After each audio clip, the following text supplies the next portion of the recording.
La dinastía de los Capeto es una de las más importantes dinastías reales de Europa. Incluyen todos los descendientes de Hugo Capeto, un monarca que gobernó Francia del 938 al 996 y fue conde de París, rey de los francos y fundador de este linaje.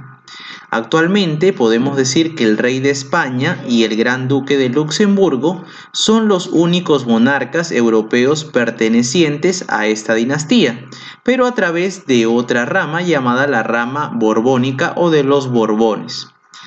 Además, tenemos que mencionar que es importante distinguir a estos monarcas ya que van a participar en grandes acontecimientos históricos como las cruzadas y también la Guerra de los 100 años. Como sabemos, después de la muerte de Carlomagno, el imperio carolingio se va a ver debilitado, ya que realmente este imperio dependía de la figura de este importante emperador. El sucesor de Carlomagno sería Ludovico Pío, quien dividió el imperio carolingio en el año 843 a través del Tratado de Verdún, por el cual se le entrega prácticamente el territorio a los hijos de este, Lotario, Carlos el Calvo y Luis el Germánico, que por cierto tuvieron una etapa de alianzas para evitar la extensión de nuevas invasiones, como por ejemplo la de los musulmanes, los vikingos y los bretones. En el año 855 muere Lotario y sus hijos se repartieron las tierras de Lotaringia. Lo mismo sucedió más adelante con los hijos de Luis II, que se repartieron sus tierras al fallecer este. Y por último quedaba Carlos el Calvo, que para el 870, poquito antes de fallecer, estableció el Tratado de Mersenne, por los cuales los nobles de sus territorios podían heredar sus tierras a sus hijos, estableciendo prácticamente así las bases de lo que tú conoces como el feudalismo. Para el año 885, los vikingos invaden nuevamente París. Carlos el Gordo no sabe defender los territorios. Por consiguiente, el verdadero defensor de París fue Odón o Eudes, que se convirtió en rey.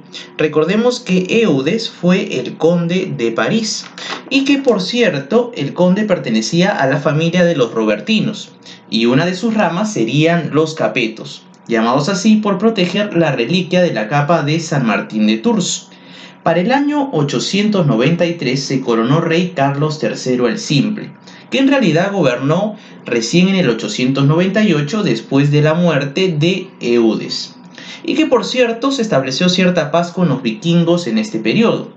Para el 922 los nobles se sublevaron y pusieron al hermano de Eudes, Roberto I, pero este murió, y pusieron a su hermano Raúl I de Borgoña. Carlos III el Simple escapó buscando ayuda a la región de Champaña, pero lo encerraron y allí murió. Tras la muerte de Raúl llegó Luis IV de Ultramar, llamado así porque su mamá era inglesa. Los robertinos se tuvieron que ir. Con Luis IV se reinstauraron los carolingios, pero quien realmente gobernaba en Francia era Hugo el Grande, el conde de París, un robertino que tenía bien controladito al rey Luis IV de Ultramar. Luis IV muere al caer de su caballo. Su hijo de 13 años, Lotario, heredó el reino y tuvo como maestro a Hugo el Grande. Hugo el Grande murió, Lotario creció y el hijo de Hugo el Grande, que también se llamaba Hugo, de la familia de los Capeto, sería el nuevo rey o duque de los francos, también conocido como Dux Francorum. Por cierto, en aquel contexto, el arzobispo de Reims, Adalberón, quería que Francia se uniera al CIRG, o sea, al Sacro Imperio Romano Germánico. Pero Lotario no quería perder su corona ni tampoco estar subordinado a otro rey. Así que Adalberón trató de convencer a Hugo Capeto para que se convirtiera en rey. Lotario coronó ya en sus últimos años a su hijo Luis V el Holgazán. Y de alguna manera, no se explica cómo, este rey llamado Luis V se mató al caerse del caballo como su abuelo Luis IV. Es así como en el año 987 los nobles coronaron a Hugo Capeto. Así comenzó por fin la dinastía Capeta o Capeto. Hablar de los Capeto es hablar del feudalismo al máximo. En esta época surgieron condados igual o más importantes que los dominios del propio rey, como por ejemplo el condado de Anjou, el ducado de Borgoña o el ducado de Normandía, que por cierto los normandos apoyaban a los Capeto. El rey controlaba grandes ciudades como París u Orleans, de ahí que se le llama la isla de Francia.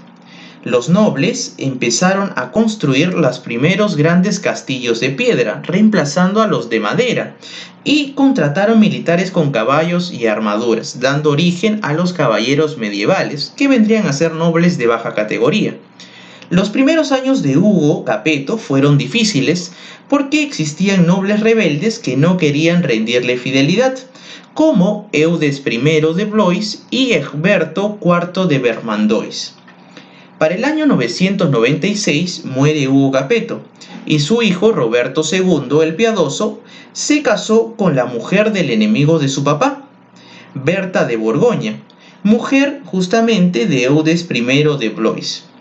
Como esta mujer no podía prácticamente darle hijos porque nunca quedó embarazada, el hijo de Hugo Capeto, llamado Roberto II, tuvo que buscarse otra mujer, y esa mujer se llamó justamente Constanza de Arles, que en aquel entonces tenía 17 años. Era encantadora, sí, pero de serpientes, porque era una mujer muy fría y muy calculadora, pero al menos le dio 2 hijos, que fue lo más importante que le pudo dar en esa época. Roberto II tuvo hijos que se rebelaron contra él, como Hugo, Enrique I y también Roberto el Viejo. Para el año 1031, producto de estas guerras entre padre e hijo, mueren Roberto II y lo sucede Enrique I, que por cierto va a gobernar 30 años. Del matrimonio de Enrique I con la princesa Constanza de Kiev salió Felipe I, que gobernó casi 50 años.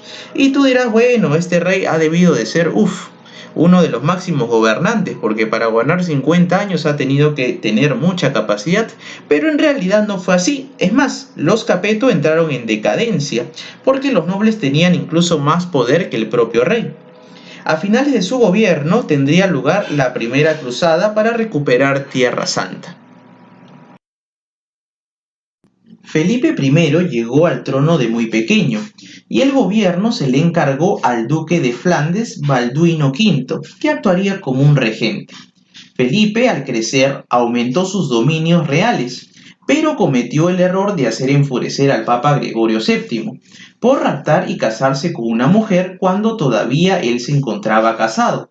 Es por eso que Gregorio VII lo acusó de adúltero, de bígamo por tener 2 esposas, pero lo más importante es que casi al final del gobierno de Felipe I inician las cruzadas. Y como ya lo hemos visto en nuestra clase anterior, las cruzadas fueron guerras entre cristianos y musulmanes para recuperar Tierra Santa.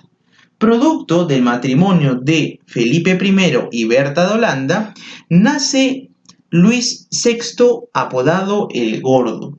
¿Qué podemos decir de este monarca? En realidad este monarca tuvo varios hijos, pero sin embargo heredó el trono a Luis VII el Joven. ¿Qué podríamos decir de Luis VII el Joven? Profe, ya recordé, usted me había hablado de este rey en las cruzadas. Sí, chicos, les había hablado de este rey sobre todo en la Segunda Cruzada. Hablemos un poquito más de él para que hagas memoria. Él fue hijo de Luis VI y de Adelaida de Saboya. Este rey, Luis VII el Joven, se casó con Leonor de Aquitania, que por cierto yo te había mencionado en el video de las cruzadas que eran muy diferentes, ya que Luis VII era casi un sacerdote, mientras que a Leonor de Aquitania le encantaban las fiestas y el vino. Por cierto, producto de este matrimonio con Leonor, el rey Luis VII obtuvo territorios franceses en Guyena, Gascuña, Poitiers, entre otros territorios, equivalentes a 19 ciudades actuales. Como ya te he mencionado, este monarca participó en la Segunda Cruzada al lado de Conrado III del Sirg. lo cual provocó su derrota y tuvo que regresar a sus territorios. Cuando regresó, se divorció de Leonor, perdiendo sus posesiones, las cuales pasarían al poder de Inglaterra, ya que Leonor, al separarse del séptimo, se casaría con Enrique II Plantagenet, que 2 años más adelante se convertiría en rey de Inglaterra. Hay que tener muy en cuenta este dato, chicos, por favor. Felipe II Augusto fue hijo de Luis VII y Alicia de Champaña. Por cierto, este monarca participó de la Tercera Cruzada junto al rey de Inglaterra, Ricardo Corazón de León. Por cierto, el rey de Inglaterra es hijo de la ex esposa del Felipe II Augusto, llamada Leonor de Aquitania. Recordemos que en realidad Felipe II Augusto no llegó a terminar la cruzada. Quien terminó la Tercera Cruzada, denominada Cruzada de los Reyes, fue Ricardo Corazón de León, que llegó a pactar con el sultán Saladino, por el cual los peregrinos podían visitar Jerusalén sin ser asesinados. Es más, Felipe II Augusto tuvo una rivalidad a muerte con Ricardo I y trató incluso de derrocarlo del poder pactando con el hermano de este llamado Juan Sin Tierra.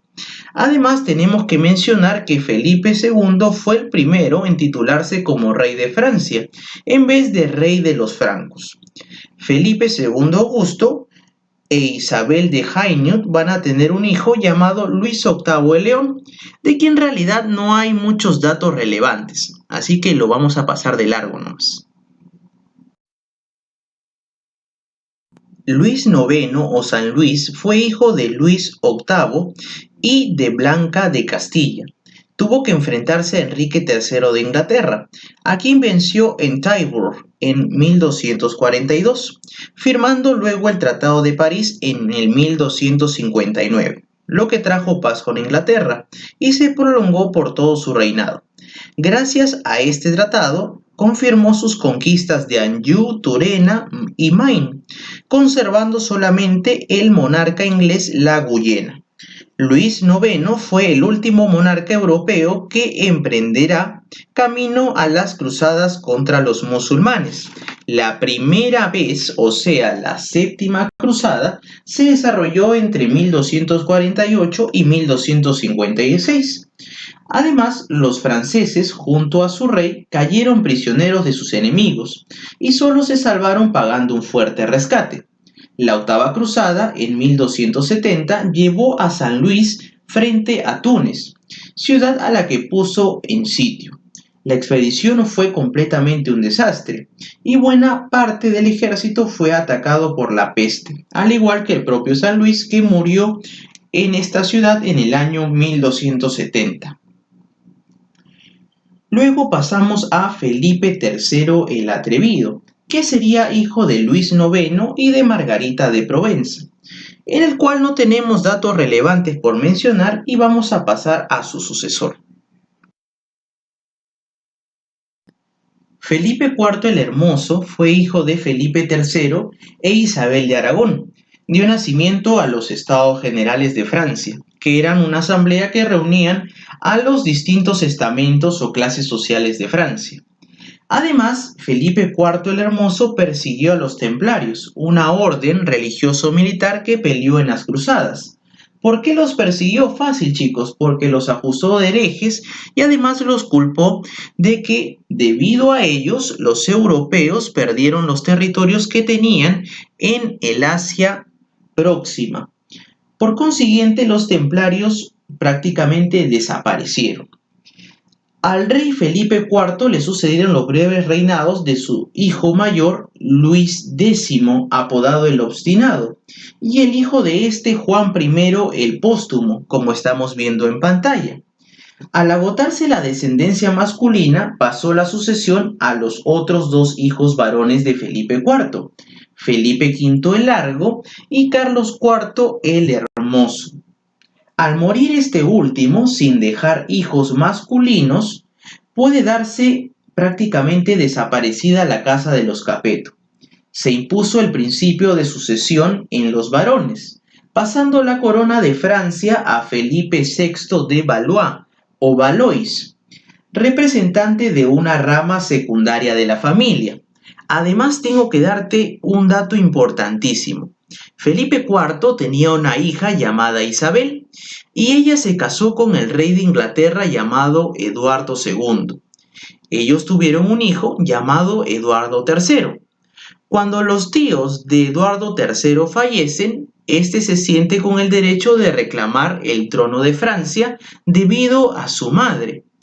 Es así como los ingleses y los franceses van a entrar en un conflicto muy grande y muy prolongado, llamado la Guerra de los 100 años, que en realidad duró 116 y que inició en 1339 y se extendió hasta 1453, que por cierto es el año en el cual culmina, según la cronología histórica, la Edad Media. Eso ha sido todo por hoy. Espero que esta clase les haya encantado y hasta una próxima oportunidad.